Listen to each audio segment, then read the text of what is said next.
Breaking these chains of silence.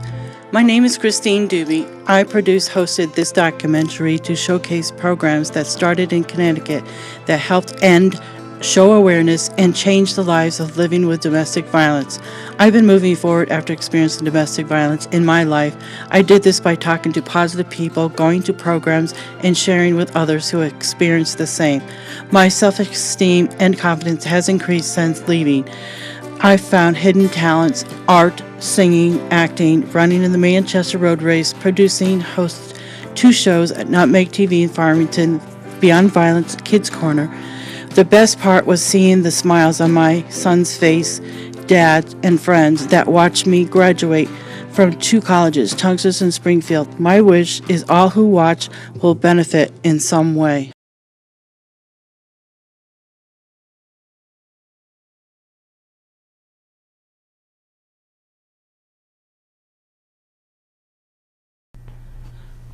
Hi, Iris. Can you tell us who you work for and what you do for domestic violence? Sure. I work for Interval House. We're a domestic violence program in the greater Hartford area.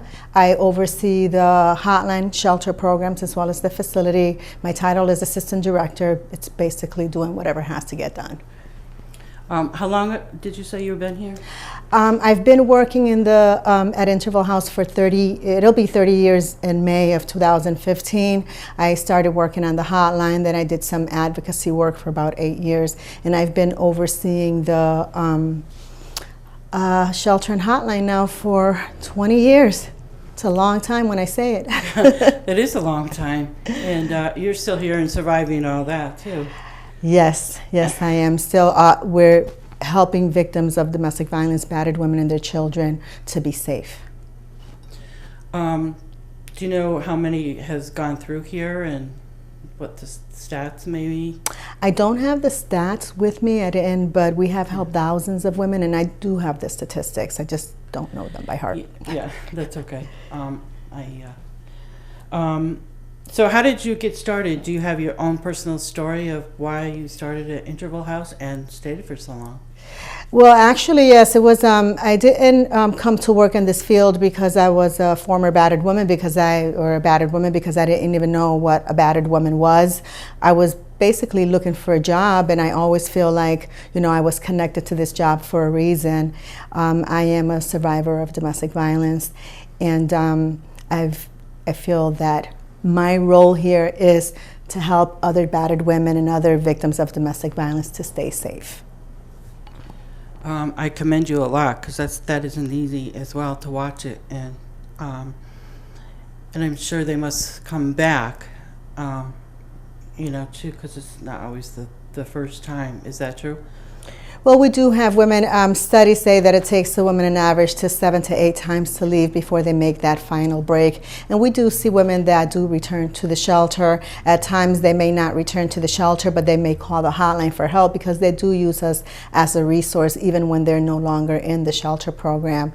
And also that not all the women that call us or male victims are looking for shelter. A lot of them are looking for support, for resources, and we give them information and options, make referrals to other agencies. But it is very difficult work because the resources are also very limited. Can you tell us, would you like to tell us about your abuse? Sure. Okay. Yes, I was, well, if you'd have asked me if I was being abused, I would have told you no, because I didn't know that that's what it was. I started my relationship when I was 16 with the father of my children, who I was going to marry and, live happily ever after. Unfortunately, there was a lot of violence. He used a lot of violence, physical violence, emotional, verbal, financial, sexual abuse. And I felt trapped. I was trapped, and I was very young. Like I said, I really didn't know much about relationships, and my mother had been divorced, and I had never seen any violence in my mother's relationship. So I was really surprised. I really didn't know what was going on. But then when I started talking to my friends, well, their boyfriends were hitting them too. So I thought, okay, well then that's the way that it is. And so I really thought that the man had the right to beat his partner, his wife, his girlfriend, if things didn't go the way that they liked it or the way that they wanted. So I was involved in that relationship. I did have 2 children in that relationship. It was very difficult. I was in danger often. I left many times, and I lost track of how many times I left because I would leave and then I would go back. He would promise that he would change, and I really wanted the family to be together. I wanted to raise my sons with their father, and I kept trying and trying. And, I would leave, we'd go to counseling. There were so many things that we did, and the bottom line was that even though he was saying that he was going to change, I realized that I needed to change. And it was my connection with Interval House that really, that's where I learned what domestic violence was, that I was being abused, that I was a battered woman, and also what options I had. So that first step is really hard to go through. So that was good. Yeah, it's really hard. Also, just to say, to acknowledge that you are a victim. It doesn't feel good. Nobody wants to be a victim. You come across as though you're weak. But what I learned was that I wasn't a weak person, but the person that was abusing me, he had a lot of power over me. He was much stronger than I was, even physically. And it was hard for me to get away. And it wasn't like I would leave and then I'd come back happy and say, okay, I'm ready to start again. Most of the time he would find me where I was. He threatened me. Maybe he would lure me back. At the beginning, it was like with a lot of promises that he was going to change, he was going to be different and this and that. And I kept going back, and oftentimes I blame myself for the violence because he would also blame me for the violence. He'd say things like, well, if you didn't do this or that, then I wouldn't hit you or I wouldn't do. And it made sense, But then after, when I started to learn what domestic violence was and I realized that there was a cycle and then all of these dynamics, that's when I realized that I had to change because whatever we were doing, if he got arrested, if he went to therapy, the behaviors continued. But I realized that I can change me, that I could change what I would tolerate, that I could keep myself and my children safe, and that I did not have to stay in this violent relationship, that I had options. And that it's not your fault. That's the one thing that was really, it took me a while, but that's what I had to learn, that it wasn't my fault, because regardless of what happens in a relationship, no one has the right to abuse you. No one, not even one punch. That's still abuse. Not even one punch, not even one slap. And whether it's a man or a woman that's doing the hitting, it's not right. Statistically, the majority of abusers are men, but not all men batter. But there are some women who use violence at times. So it doesn't really matter where it's coming from, it's not right. And in a violent relationship, it's more about power and control. It's not about, okay, well, I hit you and you hit me and now, we're equal. No, one person is trying to control the other person and they're using violence to do that and have power over them. Yeah, sadly. And then when they try to leave, then they're even worse. Then it's even more dangerous because that's, it's not just leaving. Leaving is the first step. Usually women that leave are at higher risk of being hurt because the abuser is losing control. So what does he do to gain more control? Uses more violence. At the beginning, he would convince me to go back, but then towards the end, he would threaten me that if I didn't go back, that he would kill me, that, he would call DCF, that they will take my children. He'd make all kind of allegations and accusations, and I used to be scared. But I was also isolated, and I really didn't tell many people about what was going on. When I started to learn about what domestic violence was, that I wasn't the only person, that it wasn't my fault, that my children had the right not to see this type of violence, that it was a crime. So as I started, the more that I learned, the more that I knew that I had to do something about it and that I had options. I did not have to stay in this relationship and that it was going to be difficult to get out, but I was willing to do it. And it did take me 13 years. I was in that relationship 13 years. I can't remember how many times I left, but I did leave him finally. And it was scary. It was scary to leave. I was more scared. I was petrified because at least when I was home, it was like, okay, I could see the behavior and I would get physically abused and thrown around, knocked around, whatever he would do. But I could see what he was doing. But when I left, I used to be scared of what he could be doing, to get back at me for leaving.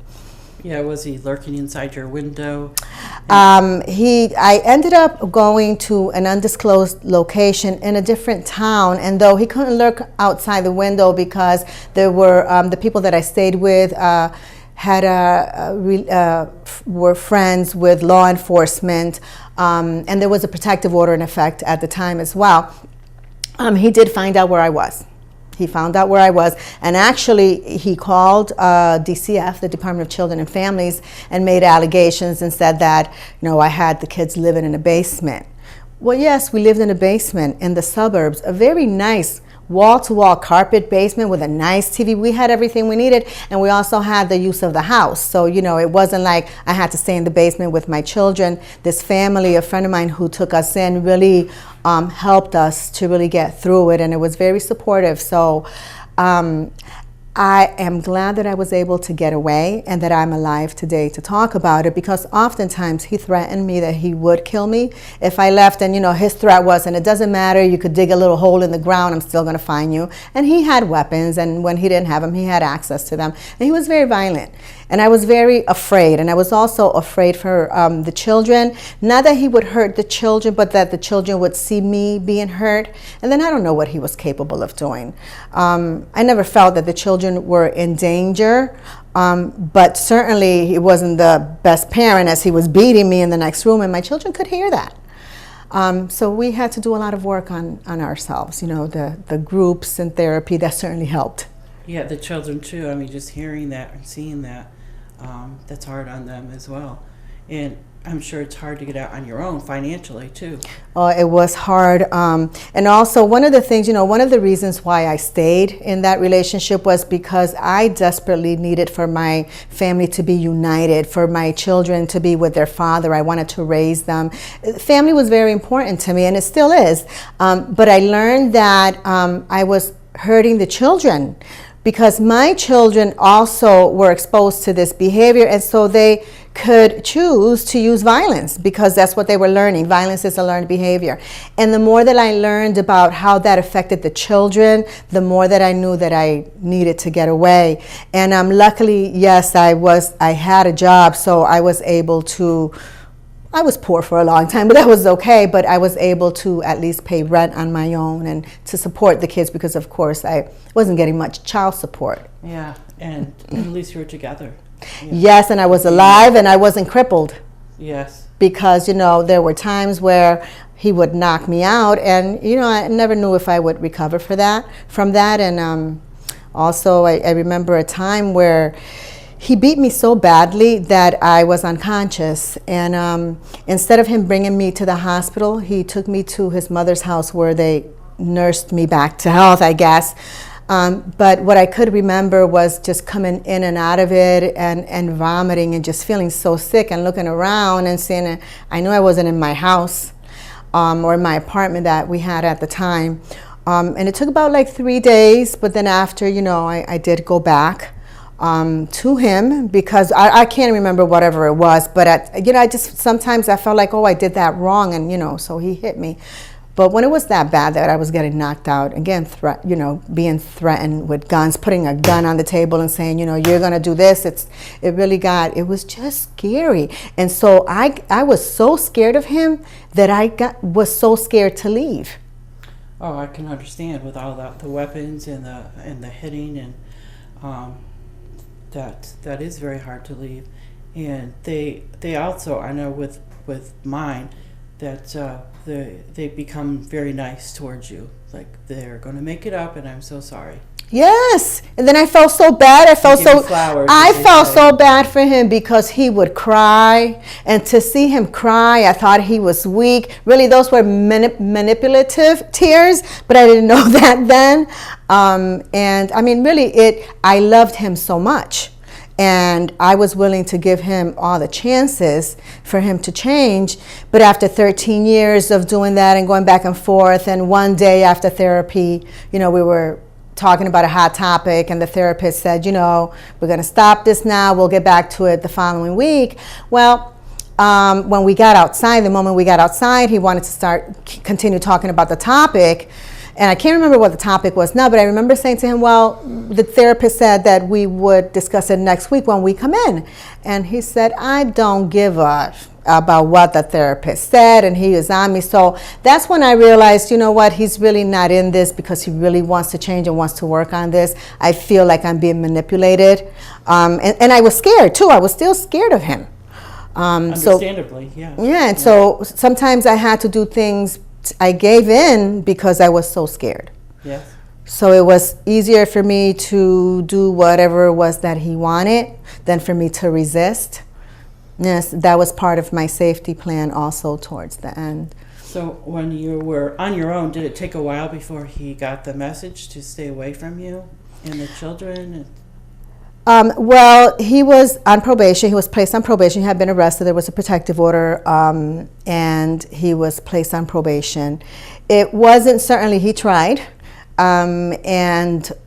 It's difficult because when the kids are involved, the kids get all happy because they see daddy coming over, and I'm terrified because I see daddy there, and there's a violation of a court order.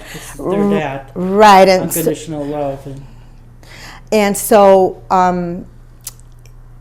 when he tried to step in, even though he was on probation, I lived with, by then I had rented a house with my mother and my sister, so it became a lot easier. And so then when he showed up, my sister, mother, we went out and we said, you are not welcome down here. If you'd like to see the children, you can call ahead of time, and certainly the children will come out.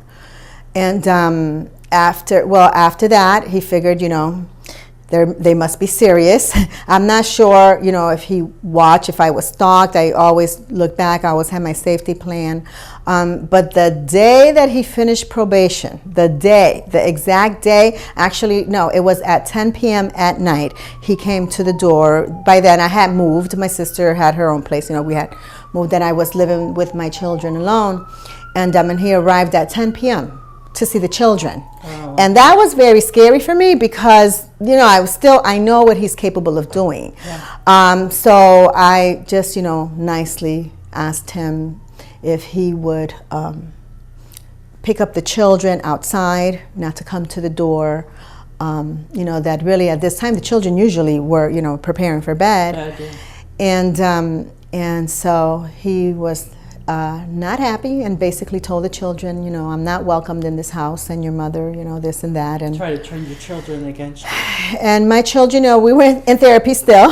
Yes. So that was very helpful. If that was the one thing that I felt that I did, that I got help for myself and my children, and groups also.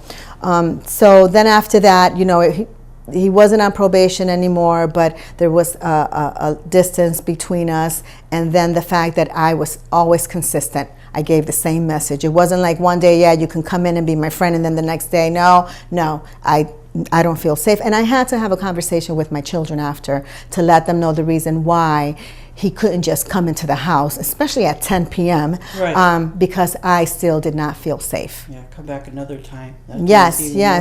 Yes, and it's been a whole bunch of years, and I when I see him, I'm not terrified the way that I was terrified before, but I don't get too close. No. Yeah, he's not my friend. Well, thank you for giving us all this the personal information about what happened to you, and I'm so glad that you survived, and lived to tell us, and you joined Interville House, and for so long you're helping so many others come through. I think this will, I believe, just you mentioning what happened to you and what you came through will help others who will be watching this. Thank you, Christine, so much also for making this happen, and also to tell the battered women out there, get help. You're not alone. Women are going through this. And for the abusers, get help. because what happens is a cycle develops, and if the cycle is not broken, there's no intervention, the violence does continue and goes to the next generation. It is important for both the victim and the batterer, actually, and the children, for everyone to get help. Most batterers are not going to say, oh yes, I'm battering, I'm doing this, I'm hurting the children, or I'm hurting you, but at least for the victim themselves to start, to get help for themselves. If the batterer doesn't want to get help, at least for them to get help for themselves, to get support. We have a 24-hour hotline that they can call anonymously. Hi, Christine. My name is Lakia Siobhan Leitner. I work with Jane Doe No More and RAINN, and it's for sexual assault victims and survivors, and I'm part of their Speakers Bureau and multimedia. Well, you do a lot for the sexual assault. Yeah. Does this mean that this is close to your heart for some reason? And if so, can you tell us what it is? Yes, I actually was sexual assaulted from ages 6 to 10 by my uncle. What does Jane Doe No More, what do they do? They actually help sexual assault victims and survivors have a voice to empower others who actually go through what we've been through. How do they help them? A number of ways. You can seek a membership through them where you're able to be part of their Speakers Bureau. You can work maybe with the public relations aspect or multimedia aspect. So the Jane Doe No More is really